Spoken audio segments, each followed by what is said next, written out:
If it is Saturday night, it is a special Extreme Rules preview edition of the Wrestling Forum. Hello, friends. It is ridiculously over. Anthony Florio here, as we are getting ready to do our WWE Extreme Rules 2014 pay-per-view preview extravaganza. I am joined tonight by my colleague, the Phenom, Michael Bullock, as we are going to go down the card for Extreme Rules. It will be live tomorrow, well, later tonight, I should say, from the Izod Center, formerly the Meadowlands in East Rutherford, New Jersey. We have 8 overall matches on the card, 7 on the main card. We have 1 pre-show fight. And with that said, we're going to start it off, and we're going to get into the pre-show match. God forbid, here we go. It's going to be the first ever WLC match, El Torito versus Hornswoggle. Yeah. You really think this is going to put butts in the seats and eyes on the screens? In the immortal words of Dean Ambrose, nope, absolutely not. But we love what we do. We're gonna keep our eye on this regardless. I mean, it's a match nobody wants to see. I mean, we've had some great pre-show matches since they started this concept over 2 years ago. The greatest, of course, being the Usos and the Shield from Money in the Bank last summer. But you really think this is going to be a classic like that one was? No way, absolutely not. Concept is it's going to be a TLC match featuring these two. The first time ever that midget wrestlers are going to be performing in a TLC match. So who knows? Maybe we may have to take this seriously. I don't know. But for me, I'm going to take a chance here, and I'm going to say El Torito wins this fight because I think he's more over right now. I mean, the fans are not really into Hornswoggle as much as they used to be. I mean, they turned him heel, joined him with the 3MB. For the life of me, I don't know why, but it is what it is. And there you go. So I'm taking a chance. I'm going with El Torito to win this fight. Not going to waste any more time on this. So with that said, Phenom, it's yours. Yes, hello friends, this is the Phenom, Mike Bullock here for this special Extreme Rules edition of the Wrestling Forum. Delighted to be here as always. Yeah, really not looking forward to this match. A WLC match. You really think that's going to put some butts in the seats and eyes on the screen? Nope. I mean, it'll put some butts in the seats, alright. The toilet seat. Heyo! So, yeah. Exactly, Florio. Exactly. Yeah, they turned Hornswoggle heel. I mean, I don't know why they did, and I don't know why they had him join the 3MB, or as we like to call him, the 3-man dud, or in this case, 4-man dud. Now that you got Hornswoggle in there, and of course El Torito, of course, famous with the Los Matadores, and yeah. But I'll tell you this. I'm glad this is not on the main card. I'll tell you that right now. Because if this was on the main card, this would have made Extreme Rules, I mean, I hate to say it, it would make it look like an average, mediocre show, if I'm going to be honest here. I mean, so, yeah, I'm not even going to waste any more time with this. I'm just going to go on and say El Torito's going to win this. So, yeah, so I'll say it again. I'm not going to waste any time on it. So with that being said, Florio, let's just get to the main card. Yes, and we're going to get to the main card, and we're going to start it off. And I'm going to go the same way that Derek Ferrera. Derek Ferrera did a Blog Talk Radio cast earlier this afternoon talking about the pay-per-view, and I'm going to go in the same order that he did. I'm sure you won't mind. So I'm going to start it off the way he did, and that is first match is going to be for the Intercontinental Heavyweight Championship. Champion Big E going one-on-one with the winner of the number one contenders tournament, Bad News Barrett. So with that said, Michael Bullock, let's get into it. Your thoughts and who you got in this one? All right. Yeah. I think this could be an all right match. I mean, but it's not going to be anything amazing, nothing overly special about it. I'll say that, but I think it could be maybe a solid 2 to 2.5 star match based on the body of work. Because let's face it, you want to get more time for the matches that we're going to be talking about later on. Of course, as they like to say, the triple main event. Of course, you know what I'm talking about when it comes to that. But like I said, it'll still be an all right match. But Wade Barrett, of course, winning the Intercontinental Championship tournament. Number one contenders tournament to get this opportunity, and of course, Big E has been on a roll as the Intercontinental Champion, and if you watch Friday Night SmackDown, boy, he put a beat down on Titus O'Neil, and maybe to send a message to Bad News Barrett. So with that being said, I'm going to take a chance and say Big E is going to retain the Intercontinental Championship. It's way too soon to. It's still too soon to take it off of him. Granted, Wade Barrett's been the Intercontinental Champion before, but to me, I just like the way how Big E represents himself as the Intercontinental Champion. So with that being said, Big E's going to win, retain the Intercontinental Championship. So with that being said, Florio, it's yours. Yeah, I agree. I got Big E retaining as well, but you're right. Friday Night SmackDown, we saw Big E absolutely go to town on Titus O'Neil, and at first, I fell asleep during that. When I woke up, I felt like, wait a minute, is that Ezekiel Jackson? I thought they brought it. Did they bring Ezekiel Jackson back? Then I'm like, oh, okay, it's Titus O'Neil. Okay, now I know who it is. But yeah, Bad News Barrett, of course, winning the number one contenders tournament. I like that they did that. It was a great concept, and we've been crapping all over the Intercontinental Heavyweight title for months, considering how poorly it's been built and that hasn't been getting showcased as much as it used to. It's not as prestigious as it once was, 25, 30 years ago. But still, I still think, I'm going to disagree with you a little bit, Volk. I think this has potential to be perhaps a sleeper fight of the night candidate because I think their bodies of work are both there. And I'm thinking this could be a 2.5 to 3 star match if all goes really well. But, Bad News Barrett, let's face it.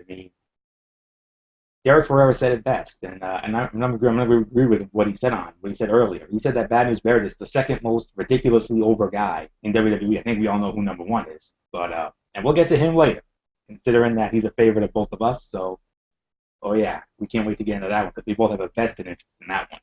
But anyways, yeah, Big E's going to retain here. He's been champ since November. Remember that Raw Country show in Nashville? He beat Curtis Axel. He's been champion since, and that's about a good 160, 170 days or so he's been champ. And I believe it's the second longest running champion in WWE today, only behind the United States heavyweight champion Dean Ambrose of the Shield, who's at 350 days, I believe, now as U.S. champ. So closing in on a year. Unreal. But anyways, I'm going to go with Big E as well. I think Big E retains here. And who knows? This may not be the last time we see these two go at it. Like the old days, what Gorilla Monsoon used to say, the war between these two may be far from over. So who knows? Maybe this could lead into a rematch at Payback next month in Chicago. I don't know. We'll see. But for right now, I agree with you, man. I'm going to go with Big E as well. Big E retains the Intercontinental Heavyweight Championship in what should be a sleeper fight of the night candidate. All right, next up for the Divas Championship, it's going to be Paige going up against Tamina Snuka. I'm going to start it off. No brainer here. I'm going with Paige to successfully defend here.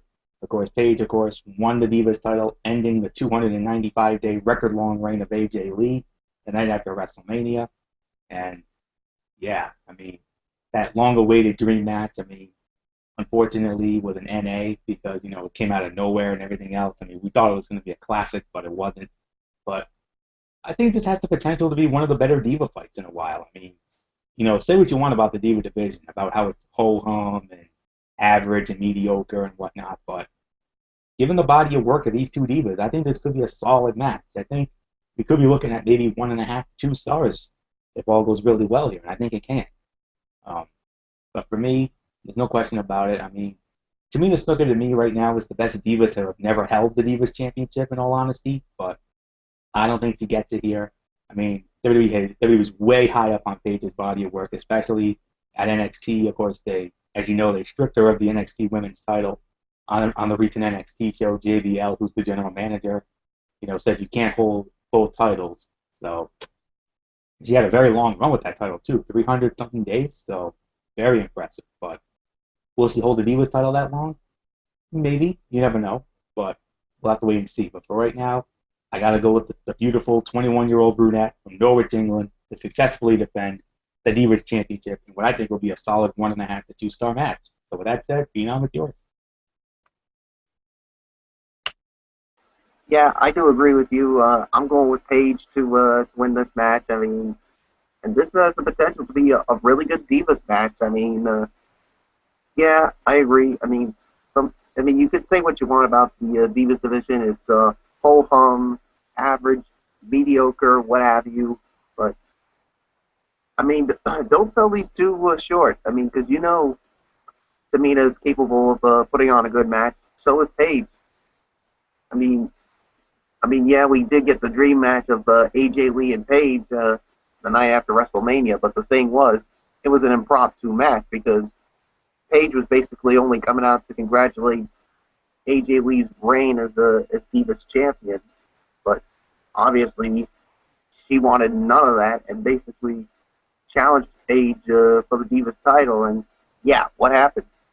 Paige won the Divas championship. So yeah, I mean, I think it would be. I think it's too soon to basically take the title off of her, off of Paige. So, and I'll tell you this: if I know Derek Ferrer, because we all know how much of a big fan he is of Paige. If I know him, he's probably going to go on a major rant if they take the title off of her. So I don't know. I mean that it could happen, but we'll just have to wait and see. So yeah, so I basically have Paige winning this match. So with that being said, Lorio, let's move on to the next match.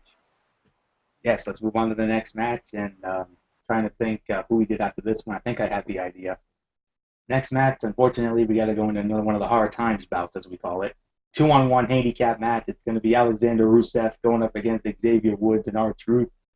Oh, Phenom, I'm so sorry, but it's only us. Unfortunately, luck of the draw plays in, so you're going to have to lead off on the break. So, yours.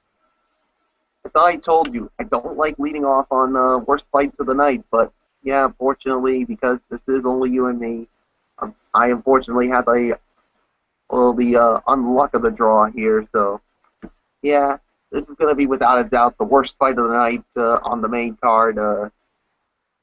And unfortunately, I mean, I know this is a two-on-one handicap match, and you'll say, oh, it's not going to be a squash match. Well, I hate to say it, I think it will be a squash match. I think you're going to see another one of your typical Alexander Rusev squash matches here, and yeah. But I think the thing is, I think you might see the Booking 101 where they might put this match in between one of the triple main event matches, just to basically give the crowd a little bit of a breather from one of the three from one of the matches in the triple main event. So that's how I basically see it happening. So yeah, I'm not going to get any further details on it. Alexander Rusev is going to win. So with that being said, Flora, what's yours? Yeah, absolutely. Alexander Rusev's going to win, and not even going to waste my time on this. I'm just going to sum it up by saying what I always like to say on the Wrestling Forum. As is customary with Alexander Rusev matches, the match is going to be a dud, but Lana is going to be, as and always will be, a five-star beauty. Let's move on. Next match, of course, it's going to be a triple threat match. It's going to be Jack Swagger versus Rob Van Dam versus Cesaro. I'm going to lead off on this one.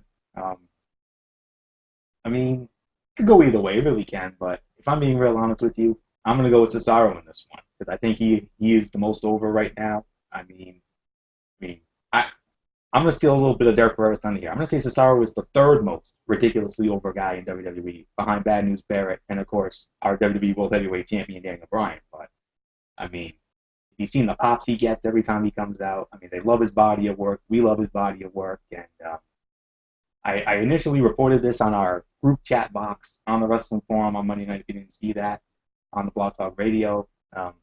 I found it on the WWE Network Twitter feed, and they said that this match was going to be a triple threat elimination match. But according to Wikipedia, they're listing this as a straight up triple threat match. Now, not really sure how it will go, but it doesn't matter. If it's a straight up triple threat or if it's an elimination bout, my mind cannot be changed. It's got to be Cesaro who wins this one, and I don't think Swagger or RVD will gain anything from winning. Cesaro needs it more than they do.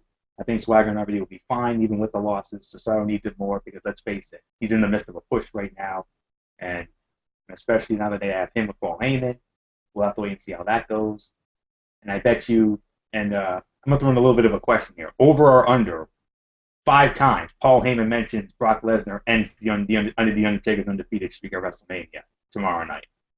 I'm saying the over on that one. because you know how annoying he's been getting lately by saying, "Oh, my client Brock Lesnar ended the Undertaker's streak at WrestleMania." What? What? Yeah, and which led Matt Ward to make one of the funniest memes that we've ever seen in the history of the meme site. So I'll try to find that and get it up for you in just a moment. But the point is, Cesaro's going to win this fight. And I think this has potential to be another solid match. I think this could be a 2.5 to 3 star fight if the booking goes well and the body of work is there. Let's face it, all three of these guys can go, but Cesaro needs it more. He's in the midst of a push, and I don't know what'll be next for him after this. But regardless, give me Cesaro in this one. So with that, while I try to track down that Mimi, Mike Bullock, it's yours, Pino. Yes, I do agree. I mean, this has got a chance to be a solid 2.5, 3 star bout based on the body of work when it comes to this, and of course, RVD is of course part of this. It was Cesaro who basically cost RVD a chance to be in the match for the Intercontinental Championship, and then of course you got the whole feud going on with Cesaro and Swagger, and yeah, so this has got a chance to be a solid triple threat elimination match. And yeah, when it comes to Paul Heyman with that, the thing I'm getting sick and tired of with him saying, my client Brock Lesnar has conquered the streak. I'm going to agree with you, Florio. I'm going with the over on that one because, I mean, it's annoying. I mean, him doing it one time is good enough, but with him doing it, I don't know, a gazillion times, it's become tired, laid out, boring, and just basically, I'm going to say it's at the point of go away, Paul Heyman. I mean, we all get it. We all get that your client conquered the streak. I mean, do you really think we're really that stupid, Paul Heyman? No. In my honest opinion, Paul Heyman, you are the one that's stupid and ignorant like you are. So I just went on a little mini rant on Mr. Heyman there. So that being said, Cesaro's going to win it. So with that being said, Florio, let's move on, and hopefully you found that meme. I haven't found it yet, but I'm gonna keep trying as we move on. I'll try to get that up for you, and just hopefully we can get that up before we wrap it up here. But anyways, let's move on to our next match. And I believe now is when we get into the good matches. Now this is where we get into the good stuff now. So started off with a steel cage match. It's gonna be Bray Wyatt 1-on-1 with John Cena, and Phenom, lucky you get to start this one off this time around after that Doug debacle. So with that said, your thoughts on this match and who you got? All right. Yeah. So this is the first of the triple main event here at for Extreme Rules, and I mean what a rivalry that's been going on here between John Cena and Bray Wyatt. And I mean I'm gonna say this. I think Bray Wyatt's in John Cena's head right now. I mean nobody has done this. Nobody has gotten into his head more than Bray Wyatt has because I mean, let's face it, he's trying to get that inner monster out of that he unfortunately couldn't do at WrestleMania 30, which led, of course, to John Cena, of course, winning that match. But somehow Bray Wyatt has vowed that he's not going to stop until he gets the monster out of Cena, and basically he's trying to get the members of the C Nation to turn on him and basically follow the buzzards. And none so better than what we saw this past Monday night on Raw when the choir basically came out and sang that song with he's got the whole world in his hands, and of course everybody, all of them donning the famous sheep mask. And if I know Anthony Florio, he must be saying sheep mask, sheep mask. I mean, and him with that creepy laugh. I mean, nobody cuts a damn good promo more than Bray Wyatt. I'm gonna say right now, he's the best talker right now in WWE. And I mean, no disrespect to what Daniel Bryan can do on the mic, but I mean Bray Wyatt, he can definitely handle a really good promo. So with that being said, I mean John Cena did get the victory here at WrestleMania. So I'm gonna take a chance and say Bray Wyatt wins it. because let's face it, right now, yeah, Bray Wyatt did suffer a hiccup at WrestleMania 30, but I think this is the time he's going to get his payback. As much as a fan I am of John Cena, I think this is going to be Bray Wyatt's time to step up big in this steel cage match and get this win. So I think Bray Wyatt's going to win it. So with that being said, Gloria, what's yours? Yeah, I was trying to look for still trying to find that meme, but I did find a couple of funny similar memes to that one. I'll try to get those in just a moment. But oh man, I mean, we talked about it. I mean, Monday night. I mean, that segment, that opening segment, John Cena was in the cage, and then the Wyatts come out, and then you get the children's choir. I mean, I'm gonna tell you right now, to me, second best segment of this year. We all know what number one is, the infamous Occupy Raw segment with Daniel Bryan. That far and away will be the segment of the year. We all agree on that. But anyways, I mean, this is a top three match of the night for sure. I'm thinking this could be a 3.5 to 4 star match, maybe higher based on the body of work. But a lot of people were not really happy that John Cena went over. Many felt that Bray Wyatt should have won that fight. I'm going to be honest, I felt that Wyatt should have won that as well. He needed to win a lot more than Cena. Because let's face it, Cena would have been fine even with the loss. And I would have been fine with Cena getting the win back here. But WWE messed it up. I mean, it's very clear that Cena didn't want to go under. I mean, we all know he's got a reputation, just like Triple H does. You know, not quite as much as Triple H does, you know, with the very jobs, but still, I mean, not a lot of people were very happy with that Cena went over. So, um, but not to worry, IWC. I mean, Bray Wyatt should and will get the win back here, and I think it will set up a rubber match, a blow off match next month in Chicago at Payback. And if that's the case, then wow, what can you say except expect that crowd to be pro Bray Wyatt and anti Cena, because we all know how hated John Cena is in Chicago. Don't believe me? Watch Money in the Bank 2011 when he fought CM Punk, and WrestleMania 22 when he fought Triple H. Because those two instances, he got booed out of the building and got crucified. So that's all I'm just saying. So, in what should be a top three match of the night for sure, Bray Wyatt, I agree with you, Bullet. It's going to be Bray Wyatt who goes over here. And who knows? Could we see? I mean, Derek said maybe this could be the night we finally see maybe Sister Abigail. I don't know. We'll see. I mean, that would be very interesting, but I don't know. But for right now, give me Bray Wyatt in this one. All right. Next up, Extreme Rules match for the WWE World Heavyweight Championship. Ridiculously over Daniel Bryan versus Kane. This is the match that Michael Bullock and I have the most vested interest in. Why? Because we are, when it comes to the state of Rhode Island, the two biggest Daniel Bryan fans. Why? No reason. It's because he is the best damn technical wrestler in the business today. And leaders of the Yes movement in Rhode Island.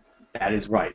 I mean, I consider myself the president of the Rhode Island chapter of the Yes movement. Michael Bullock as my running man, my wingman, my vice president. But let me just say this: Derek Ferrera made a great point when he did his cast earlier. God forbid if they take the titles off of Daniel Bryan and they put Kane over here. You heard it here first, and Derek's absolutely right on this. Expect the two biggest rants in the history of the Wrestling Forum when we do our recap show with Michael Fletcher tomorrow night. Good Lord. I mean, after everything the man has been through, I mean, 8 long months since SummerSlam when he got screwed over in the first place. Finally got his moment in the sun at WrestleMania, not only defeating Triple H in a 5-star classic and the new greatest opening match in WrestleMania history, but he also later in the same night beat Triple H's Evolution cohorts, Randy Orton and Dave Batista, in the main event to win the WWE World Heavyweight Championship. Greatest feel-good moment in WrestleMania history, surpassing the likes of Chris Benoit and Rey Mysterio. Just saying.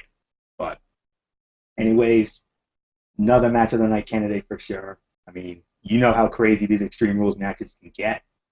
And we may love our technical wrestling. You know how much we love our technical wrestling, the Bullock and I do.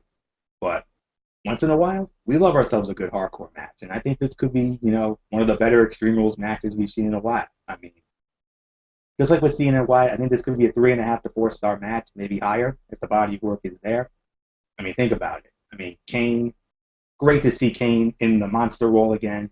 the corporate Kane, or as Derek liked to call him, Citizen Kane character was not cutting it whatsoever. Bringing him back as the Monster Kane was necessary and acceptable and the right thing to do. And doing that just made this match a lot better. Because if he had been still the corporate Kane character, my hopes for this fight really wouldn't be as high as they are now. But bringing back the Monster Kane, my hopes for this fight is it's going to be at least a top 3 match of the night for sure. I mean, I wouldn't mind if Kane won the titles. He is a veteran after all, and I would love to see him get maybe one more run with the belt. Although I think he had that 4 years ago when he was the world heavyweight champion. But this is one of my locks of the night here. I have no doubt in my mind whatsoever. Ridiculously over Daniel Bryan walks out of this match still the WWE World Heavyweight Champion, and in doing so, Michael Bullock and I will do what we did on our WrestleMania recap show with Michael Fletcher. We'll drive him nuts with it as well. We'll start the yes, yes, yes, yes, because we are the leaders of the yes movement, and we're going to have ourselves a lot of fun if Ridiculously Over goes over, which he better and will. Give me Ridiculously Over Daniel Bryan. Walks out still the champion. Way too soon to take the belt off him. It's been a month. Let him run with it at least until SummerSlam, and I'm a happy man. So, Daniel Bryan, Ridiculously Over goes over. Phenom, my fellow Yes Movement member, it's yours. All right. Yes, I am the fellow member of the Yes Movement. And yes, this has a chance to be a really good Extreme Rules match. To be like a 3.5 to 4-star bout based on the body of work. And yes, I'm glad they brought back the Monster Kane with the mask again. That corporate Kane, or like Derek Burr would say, Citizen Kane, it just wasn't working out. It just basically left a bad taste in my mouth. And you remember that night when Stephanie McMahon challenged him to be the Demon, and then all of a sudden, Kane goes to that glass box. He pulls the mask out. And I was saying to myself, uh-oh, could we be seeing the Monster Kane come back? And it has, because remember, right after that main event went off the air on the WWE Network, after the Big Show had his match, he basically came out and basically beat the crap out of the Big Show. For those who did get a chance to see pictures of it on WWE.com, and we haven't seen the Big Show since then. So, and you know what? Here's something that may come as a surprise, and I don't know if you're going to agree with me on this, Anthony. I wouldn't be surprised to see the Big Show come back and interfere in the match, and basically could help Daniel Bryan regain his WWE World Heavyweight Championship. I'm not saying it's going to happen, but it's just basically something to think about, because like I said, we haven't seen the Big Show since that beatdown he took from Kane after main event went off the air. And of course, Kane's been messing around, of course, not only with Daniel Bryan, but also with his wife Brie Bella. And of course, last Monday on Raw, Kane basically almost dragged Brie Bella right through the hole, and looked like she was on her way to a one-way ticket to hell. So, all in all, because of Booking 101, I'm going to agree with Anthony Florio and say Ridiculously Over Daniel Bryan wins it. Way too soon to take the title off of him, and just like we did at WrestleMania 30, we will do the yes, yes, yes, yes, yes, yes. And I do agree with Derek as well. If they take the title off Daniel Bryan, it will be a Ridiculously Over, hardcore, Phenom rant, well, actually, it'll be just a Ridiculously Over Phenom rant, because I heard that Derek's going to probably do a recap of his own. So, yeah. So, Daniel Bryan wins it, and we'll all be saying that yes, yes, yes afterwards. And don't be surprised if you see the Big Show basically come out and interfere in that match. And yes, folks, you see the meme up there that he just put up there, and it's my client Brock Lesnar conquered the streak, and it's Stone Cold Steve Austin saying, "What? My client Brock Lesnar conquered the streak. What? My client Brock Lesnar conquered the streak. What?" Oh man, that is just a really good meme. So with that being said, I'll say it again: Daniel Bryan retains, and don't be surprised if you see the Big Show have a little bit of an interference in the match because of what happened after main event went off the air on the WWE Network. So I don't know if you're going to agree with that on that, Florio. So with that being said, let's move on to the next match. Well, there is a possibility that could happen, Bullock. You're absolutely right. I didn't even think of that, so good point on that. I'll give you credit for that one. There's the Mimi I promised you all. That's the funny Mimi that I was talking about earlier about Paul Heyman, going on and on and on about Brock Lesnar ending the streak of WrestleMania and Stone Cold saying what. Initially, I thought it was Matt Ward who made it, but I was corrected. It was actually our other big super fan, Jason Hixenbaugh, who actually made this one. So credit goes out to him as well.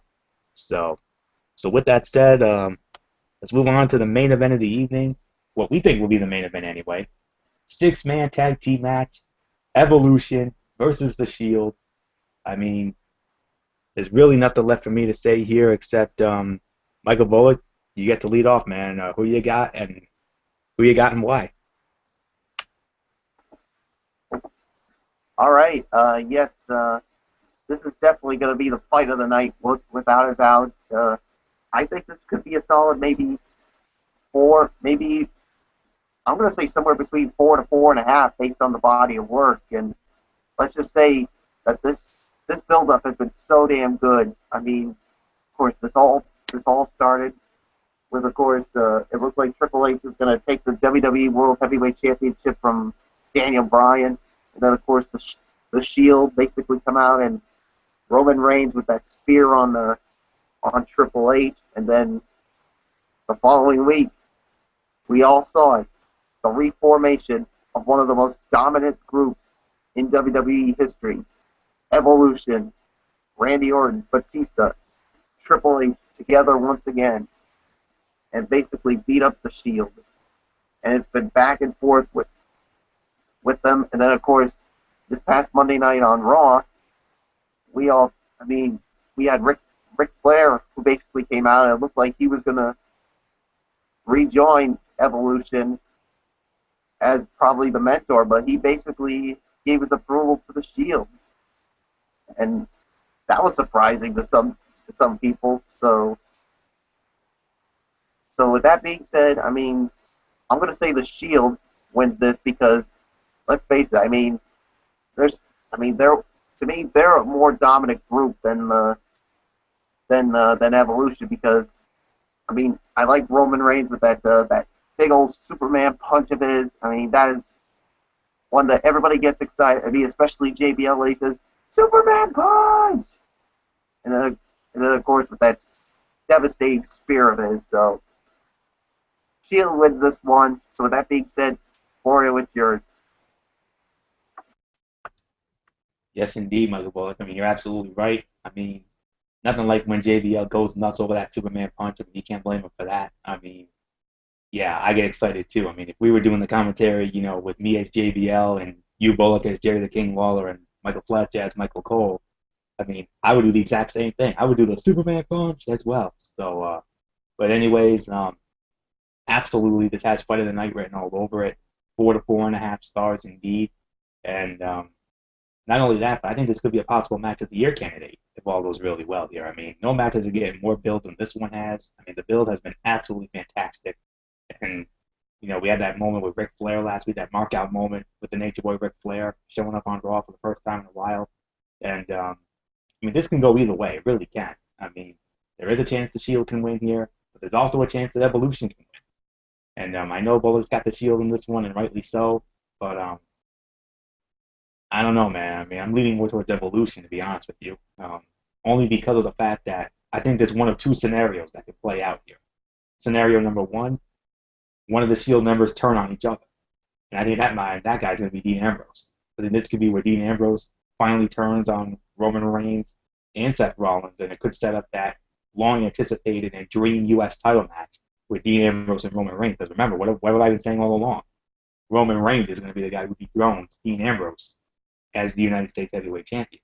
You heard that here first. And for that to happen, Dean Ambrose is going to have to turn. Or maybe Roman Reigns turns. I don't know. But Roman Reigns, the fans love the guy too much, and I think it would be a mistake if they turn him.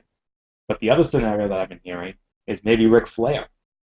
Ric Flair comes out, and you think he's going to be with the Shield, but he ends up swerving and ends up screwing them over, and he ends up rejoining Evolution. So it's because of that. I got this weird feeling. I mean, Triple H lost to Daniel Bryan at WrestleMania. Same thing can be said for Randy Orton and Batista. I mean, I think they're going to want the win back. So for that to happen, as much as I would love to see the Shield win the fight, I mean, that would be an awesome match, to say the very least. I mean, it would be their biggest win ever. But no, I got to go with Evolution here. I think either Ric Flair screws over the Shield or one of the Shield members screws over their own. And I think it could be Dean Ambrose who screws over Roman Reigns, maybe Seth Rollins. I don't know. But point is, I'm going with Evolution in this fight because of a heel turn. So, normally we would do a buy or no buy, but let's face it. I mean, they're not doing it on DirecTV. They're not doing it on Dish Network. I mean, only the Cox Communications and local select pay-per-view providers are providing it. I mean, but I'm pretty sure if we had done a buy or no buy, I think it would have gone down as a buy both ways around. I definitely would give it a buy, and I know Bullock probably would have too. I mean, am I right on that, Bullock? Or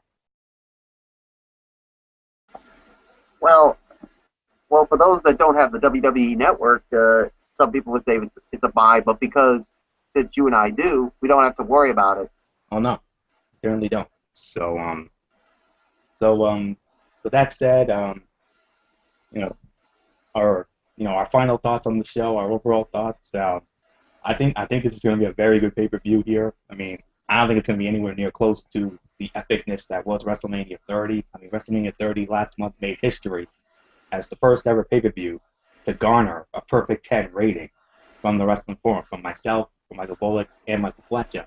Well, Bullock and Fletcher rated it between 9.5 to 10 out of 10. I'm the only one who pulled the trigger and gave it a perfect 10.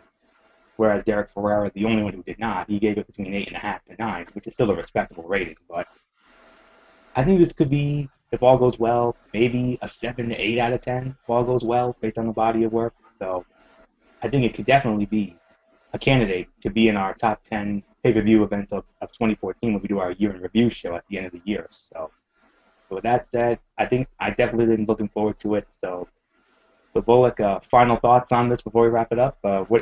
How do you think this pay-per-view plays out? How do you think it's gonna go?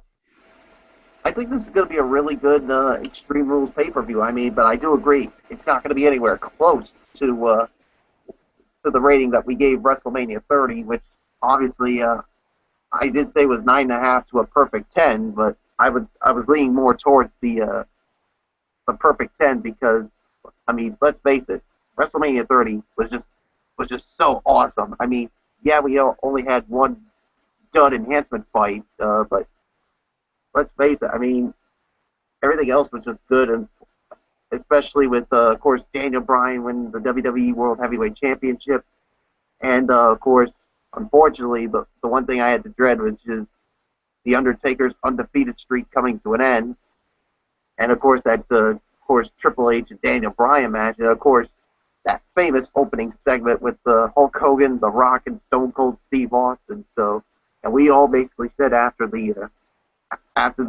during the recap, good luck to any pay-per-view to try to top that. And this will still be a damn good show, but I don't think it's going to be anywhere close to that perfect 10 that we gave WrestleMania 30.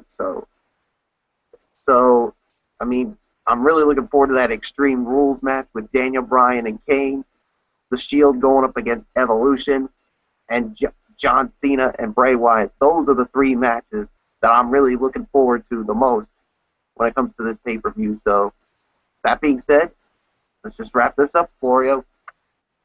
We'll do, Bullock, and we are indeed going to wrap it up here. So that's going to do it for us. So we thank you all so very much for tuning in and checking this out. Be sure to join us tomorrow night on Michael Fletcher's channel, Praise Fan 95. I talked to him earlier, and he'll be around tomorrow night, and we're going to do our Extreme Rules recap on his channel like we always do. So So around 11 o'clock or so, or a little after 11 o'clock tomorrow night, following the Extreme Rules pay-per-view, will be myself, ridiculously over Anthony Flair, the Phenom Mike Bullock, and our Cerebral Viper Michael Fletcher. As three of us will recap the Extreme Rules pay-per-view, and of course Derek Ferrer will have his separate recap on his Blog Talk Radio, like he always does. So all right, that's gonna do it for us. So until tomorrow night for our Extreme Rules recap, it's ridiculously over Anthony Flair for the Phenom Mike Bullock, saying, you know the routine, everybody. Thumbs up. Talk to you later. Yeah. Throw it up 14-4 style. Have a great rest of the night, everybody, and we'll see you tomorrow night for our Extreme Rules recap. And until then, you've been watching the Extreme Rules 2014 pay-per-view preview right here on the Tone 25 here on YouTube.com. Bye for now.